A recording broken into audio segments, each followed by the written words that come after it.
আমরা যারা internet use করি তারা সবাই একটা কমন প্রবলেম ফেস করি, high screen time. And if you are a student, এটা তোমার প্রোডাক্টিভিটি অনেক কমিয়ে দেয়। প্রবাবলি এটা কমানোর জন্য আমরা হয়তো বা কিছু মোটিভেশনাল ভিডিও দেখি, বাট 2-3 দিন পর আমাদের অবস্থা হয় ঠিক আগের মতো। বাই দ্য ওয়ে, এতটাও হতাশ হয় না, কারণ প্রবলেমটা আমাদের সবারই। বিশ্বের সব বড় বড় ওয়েব বেসড কোম্পানিগুলো তাদের ওয়েবসাইটের ইন্টারফেস এবং অ্যালগরিদম এমনভাবে ডেভেলপ করার চেষ্টা করে যাতে তাদের কনজিউমাররা তাদের ওয়েবসাইটে বেশি বেশি সময় কাটায়। বাট আমি বলবো না তুমি ইন্টারনেট বা ফোন ইউজ করা একেবারে বন্ধ করে দাও, কারণ আমাদের টেকনোলজি অ্যাভয়েড না করে তা ইউজ করা শেখা উচিত। ব্যাক টু দ্য পয়েন্ট, আজ এই ভিডিওতে আমি দুইটি সিম্পল প্র্যাকটিক্যাল পদ্ধতির কথা বলবো যার মাধ্যমে তুমি নিজের স্ক্রিন টাইমকে অনেকটা কমিয়ে আনতে পারো। এর মধ্যে একটি পদ্ধতি কলেজ লাইফে আমি যখন নরডেম কলেজে পড়তাম আমার শ্রদ্ধেয় এক শিক্ষকের কাছ থেকে পাওয়া, আর দ্বিতীয়টি একটু টেকনিক্যাল। পাশাপাশি আমি বলে দেব কাদের জন্য কোন পদ্ধতিটি বেস্ট হবে। তো শেষ পর্যন্ত সাথেই থাকো। তো কথা না বাড়িয়ে চলো শুরু করা যাক। তো এটা আমার কলেজ লাইফে পাওয়া। তো আমি যখন নরডেম কলেজে পড়তাম তখন আমার এক শ্রদ্ধেয় শিক্ষক আমাকে এটি সাজেস্ট করেছিলেন।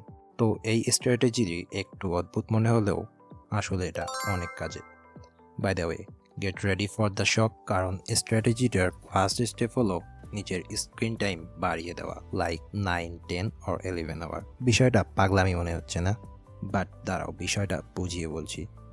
তো যে কাজটাই তোমার টাইম কিল করছে, like Facebook or YouTube scrolling or gaming, তুমি আগামী 2-3 দিন টানা সেই কাজটা করবা। আর এটা ততক্ষণ পর্যন্ত করতে থাকবা যতক্ষণ না তুমি নিজে বিরক্ত হচ্ছ বা তোমার ভিতরে একটা গিল্টি ফিল আসছে। আর তুমি শিওর থাকো তারপর থেকে তোমার মধ্যে একটা দায়িত্ববোধ আসবে, এবং অবভিয়াসলি পরের দিন থেকে তুমি নিজের স্ক্রিন টাইমে একটা হিউজ চেঞ্জ লক্ষ্য করবা। আর এখন যখন তোমার মধ্যে একটা দায়িত্ববোধ আসছে, তো তোমার প্রোডাক্টিভিটি অটোমেটিক্যালি গ্রো করবে। পার্সোনালি আমি এটা অ্যাপ্লাই করেছিলাম, আর সারপ্রাইজিংলি এটা আসলেই কাজ করেছিল। বাট প্র্যাকটিক্যালি এটাও 1 মাসের বেশি স্থায়ী হয় না, অনেকের ক্ষেত্রে এর চেয়ে বেশি বা কমও হতে পারে।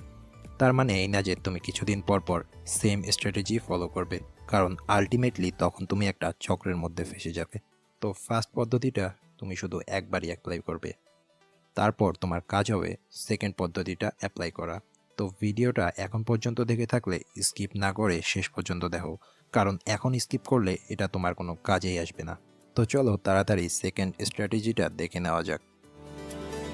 তো এক্ষেত্রে তুমি যেটা করবা, প্রথমত তুমি নিজের ফোন বা ইন্টারনেট চালানোর টাইমটা ফিক্স করে নিবা, লাইক 1, 2, 3 বা 4 আওয়ার, যেটা তোমার নিজের জন্য পারফেক্ট বলে মনে হয়। পাশাপাশি তুমি দিনের কোন সময়টা ইন্টারনেট বা ফোন ইউজ করবে সেটাও ফিক্স করে নাও। তবে এক্ষেত্রে একটা বিষয় খেয়াল রাখতে হবে, তোমার ফিক্স করা টাইমটা ঘুমোতে যাওয়ার ঠিক আগে বা ঘুম থেকে ওঠার ঠিক পরে যাতে না হয়। আর যত যাই হোক, ফিক্স করা টাইমের আগে বা পরে তুমি কখনোই ফোন হাতে নেবে না। বাই দ্য ওয়ে, এটা তুমি নিজের জন্য একটা প্রাইজ হিসেবে সেভ করতে পারো। সাপোজ তুমি যদি একজন স্টুডেন্ট হও, তুমি একটি গোল রাখতে পারো যে সাপোজ তুমি একটি চ্যাপ্টার শেষ করতে পারলে তুমি ইন্টারনেট ইউজ করতে পারবা। সো আলটিমেটলি তোমার পড়াশোনা হচ্ছে, পাশাপাশি তুমি স্যাটিসফ্যাকশনও পাচ্ছ। সো আলটিমেটলি তুমি 2-3 ঘন্টা ইন্টারনেট ইউজ করলেও সেটা তোমার কন্ট্রোলে থাকছে। ব্যাক টু দ্য পয়েন্ট, তুমি যখন ফোন ইউজ করতে বসবা, তুমি যতক্ষণ ফোন ইউজ করতে যাও সেটা হিসাব করে ফোনে একটি অ্যালার্ম সেট করে রাখো। আর অ্যালার্ম বেজে উঠলেই তোমার ডিভাইস রেখে সুন্দর মতন নিজের কাজে চলে যাও। তো আশা করি বুঝতে পেরেছো কিভাবে কি করতে হবে। এখন আসি কাদের জন্য কোন স্ট্র্যাটেজিটা বেশি পারফেক্ট হবে। সাপোজ তোমার বিষয়টা যদি এমন হয় যে তুমি ফোন বা ইন্টারনেট ইউজ করা ছাড়তেই পারছো না, তাহলে তুমি প্রথমে ফার্স্ট স্ট্র্যাটেজিটি ফলো করবা, অ্যান্ড দেন আগে যেভাবে বুঝিয়েছি সেভাবে সেকেন্ড স্ট্র্যাটেজিটা ফলো করবা। আর যদি তোমার কেসটা এমন হয় যে তুমি একটানা ফোন ব্যবহার করো না, কিন্তু কিছুক্ষণ পর পর ফোন ব্যবহার করছো, কিন্তু দিন শেষে তোমার স্ক্রিন টাইমও অনেক হাই, তো সেক্ষেত্রে তুমি ডিরেক্টলি সেকেন্ড স্ট্র্যাটেজিটা ফলো করতে পারো। হোপফুলি সবাই বুঝতে পেরেছো স্ট্র্যাটেজি দুইটি কিভাবে অ্যাপ্লাই করতে হবে। আর আশা করি ভিডিওটা সকলের জন্য হেল্পফুল হবে। সো হেল্পফুল মনে হলে এটা ফ্রেন্ডের সাথে শেয়ার করতে পারো, আর এরকম আরও ইনফরমেটিভ ভিডিও পেতে চ্যানেলটিকে সাবস্ক্রাইব করে রাখতে পারো। আর স্ট্র্যাটেজিগুলো অ্যাপ্লাই করার পর কমেন্টে জানিও এটা তোমার জন্য কতটা হেল্পফুল হচ্ছে। তো আজ এ পর্যন্তই। অন্য কোনো এক ভিডিওতে আলোচনা করব কিভাবে স্ক্রিন টাইমটাকেও প্রোডাক্টিভ করা যায়। Till then, be curious, keep learning.